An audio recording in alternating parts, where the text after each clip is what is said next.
Have you ever, seen one of those quizzes online? The kind that says it'll tell you something deep about yourself in, like, 5 questions. Oh, yeah, they're everywhere. Well, today we're diving into something similar, a challenge based on this idea. The idea that knowing just 20 specific English words might mean your vocabulary is in the top 3% globally. Right. It's an intriguing hook. We've been looking at this material from the English Voice Club. They're the ones who put together this particular 20-word list. And what's interesting is the structure, isn't it? How it ramps up. Exactly. They start with words that feel, well, maybe moderately difficult, and then they progressively get more advanced. It's like a little vocabulary stress test. It is. Now, someone could just, grab the list, test themselves, tick boxes. But that's not really what we're about today. No. This deep dive is focused on really getting these words. We want to unpack them, look at the nuances, maybe where they came from, make them memorable. It's about truly knowing them, not just recognizing them on a list. Precisely. Yeah. So where should we begin? The first 5. Yeah, let's start there. The ones they labeled moderately difficult. First up is significant. What does that bring to mind for you? Significant. It makes me think important, something with weight, something that makes a difference. That lines up perfectly. Their definition was important or having a major impact. And the example they used, a significant decision, Yeah. that hits home. Those are the big choices, right? Absolutely. And thinking about the word's history a little, it comes from Latin significar. Oh, right. Meaning to signify or to show by sign. So fundamentally, it's about something carrying meaning, pointing to something important. Kind of adds a layer, doesn't it? It does, yeah. Okay, what's next in this group? The next one is emphasize. Emphasize. Feels like shining a spotlight on something, making sure people notice it. That's it. To highlight or give special attention. Their example was teachers emphasizing the importance of practice. Which they definitely do. A constant refrain in learning anything, really. It really is. And emphasize often implies, a deliberate act. Someone is actively drawing attention to it. Right. It's not just important on its own. Someone's making it important in that moment. Okay. After emphasize. Then we have diverse. Diverse. That paints a picture of variety. Lots of different things together. Varied includes many different types. That's the definition. The example of a city with people from different cultures is a good one. Yeah, very visual. A word we hear constantly these days. We do. And it's interesting how its usage has sort of evolved. It always meant different kinds, but now it often carries these added layers, connotations of inclusivity, the value of different viewpoints. That's a good point. It reflects changing social ideas. What's next? Sustain. Yes, sustain. Sustain. Feels like keeping something going, supporting it so it doesn't stop. Exactly. To support, keep going over time. The example was an athlete sustaining energy during a long race. Oh, that's a vivid one. You can just picture the effort involved, keeping that pace. You really can. And sustain often hints at resilience too, right? The ability to continue even when it's tough. It's not just passive maintenance. It's active work. Okay, and the last one in this first batch is rational. Rational, thinking clearly, logic over emotion, based on reason. Spot on. Yeah. Logical, based on reason. Their example about it being hard to make rational decisions when you're upset. Oh, tell me about it. Everyone's been there, I think. Emotions definitely cloud judgment sometimes. They certainly can. And, the whole idea of rationality is huge in philosophy, psychology.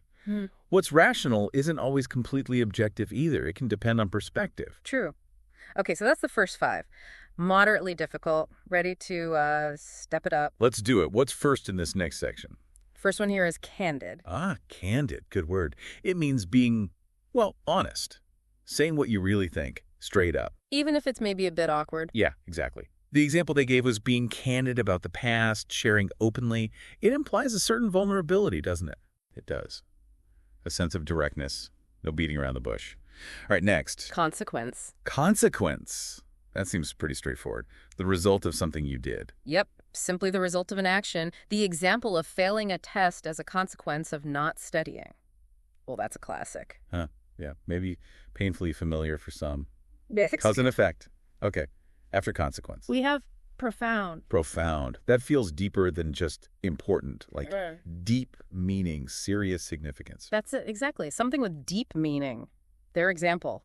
A profound book changing how you think. It captures that idea of something truly transformative. Yeah, it hits you on a deeper level, shifts your perspective. Yeah. Not just interesting, Profound. Next. Tenacious. Tenacious. Sounds like someone who doesn't give up easily. Persistent. That's the core of it. Persistent never gives up. The idea of pushing forward despite obstacles really sums it up. Unwavering determination. Like having real grit, that refusal to quit. It's admirable. Okay, and the last one in this stepping up group Is articulate. Articulate, being able to express yourself well, right? Yeah. Clearly and effectively. Using language skillfully. They gave the example of an articulate speaker and also the hope that we articulate these words clearly. A bit meta there. But it's Yeah. true. Being articulate is powerful. It lets you share complex ideas so others can grasp them. Definitely. Okay, so we've done moderately difficult and stepping up. Now we're heading into the advanced level. This is where it gets juicy. First advanced word, Intricate. intricate. Makes me think of something complex. Lots of little interconnected parts. Detailed. Perfect. Complex, very detailed, that was the definition. The example of an elaborate, intricate painting gives a great mental image. All those tiny details working together. Yeah, you can sense the school involved. Layers and subtleties. Okay, next. Equivocal. Equivocal. That sounds like unclear, ambiguous, multiple meanings possible. You got it. Unclear, multiple possible meanings or interpretations. The example was someone giving equivocal answers to reporters, deliberately vague, perhaps? Right, like trying not to commit to one thing. Avoiding being direct. Okay. After equivocal. Conundrum. Conundrum. Love that word. Just sounds like a puzzle or a tricky problem. It is a difficult problem or a puzzle. The example was the dilemma, the conundrum, of whether to move abroad or stay home. A tough choice with no easy answer. Yeah, that feeling of being stuck between options, neither one. Perfect. A real conundrum. And the last advanced word. Meticulous. Meticulous. Yeah. That implies extreme care, doesn't it? Paying super close attention to every single detail. Precisely. Extremely careful, paying great attention to detail. The meticulous writer checking every single word. That's a fantastic illustration. It really is. It suggests dedication, thoroughness, getting it absolutely right. Okay. Deep breath. We're at the final stage. The ultimate test. Words 15 through 20. Right, first one. Ubiquitous. Ubiquitous, a great word. It means everywhere. Present, apparently, everywhere. Like the example they used. Smartphones being ubiquitous today. You literally see them everywhere. It's so true. Hard to imagine life before they were so, well, ubiquitous. Shows how pervasive something can become. Totally. Okay, next. Ephemeral. Ephemeral. That sounds fleeting, short-lived. Beautifully put. Lasting for only a short time.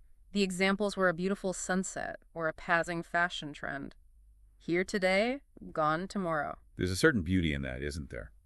A reminder to appreciate things while they last. Next one is pernicious. Pernicious. This one sounds a bit negative. It is. It means having a harmful effect, but often in a subtle, gradual way, not immediately obvious. Right. The example was the pernicious effect of misinformation on society. It's dangerous, but the harm might creep up slowly. Exactly. It's not like a punch. It's more like a slow poison. Yeah. Okay, next word. Obfuscate. Obfuscate. That sounds like deliberately making things confusing. That's precisely it. To make something unclear, obscure, or unintelligible, often on purpose. The example. Politicians trying to obfuscate the issues. Yeah. Muddying the waters, making it hard to see the truth. A deliberate tactic sometimes. We're getting close. Next. Intransigent. Intransigent sounds stubborn, refusing to budge. Exactly. Unwilling or refusing to change their views or to compromise. The example was remaining intransigent in opposition to a proposal. That kind of deadlock. Yeah, that unyielding, dig your heels in attitude. Okay, the final word. Number 20. And it is magnanimous. Magnanimous. That sounds noble, generous. Very much so. Generous and forgiving, especially towards a rival or someone less powerful. The example of a team manager being magnanimous in victory, praising the losing team. That's a great example. Showing grace, being big-hearted, even when you've won. It's a quality of character. It really is. So, wow, we made it through all 20 words. We did. So for everyone listening, Yeah. how'd you do? Take a mental tally. The English Voice Club actually provided a little scoring guide. Right. They suggested that if you knew all 20, your vocabulary is likely phenomenal. Probably puts you in that top 3% range they mentioned. Top 3%. And if you got 16 to 19. They called that exceptional. Very strong vocabulary, approaching native speaker level. Okay. What about 11 to 15? That's impressive. Definitely an advanced vocabulary that stands out. Nice. And 6 to 10. Means, a solid range of useful words. Good foundation. And finally, 1 to 5. means you're actively building your vocabulary, and, every word you learn is progress. Absolutely. And regardless of the score, hopefully everyone listening feels they have a slightly deeper grasp of these words now. Yeah, we went beyond just the quick definitions, explored some of the context, the feel of the words. Exactly. That was the goal, not a quiz, but a deeper dive into the richness of English. So thinking about these words, these specific 20, it makes you wonder, doesn't it? Wonder what? Well, what other areas of vocabulary are really crucial for, truly effective communication beyond just general advanced words? Like specialized vocabulary for different fields. Maybe. Or perhaps different types of words altogether. How could focusing on specific word categories, maybe words for emotions or abstract concepts or persuasive language, how could that really enhance understanding and expression? That's a really interesting thought, how refining specific parts of your vocabulary toolbox could let you articulate complex ideas with even more, precision. Exactly. Something to ponder, perhaps.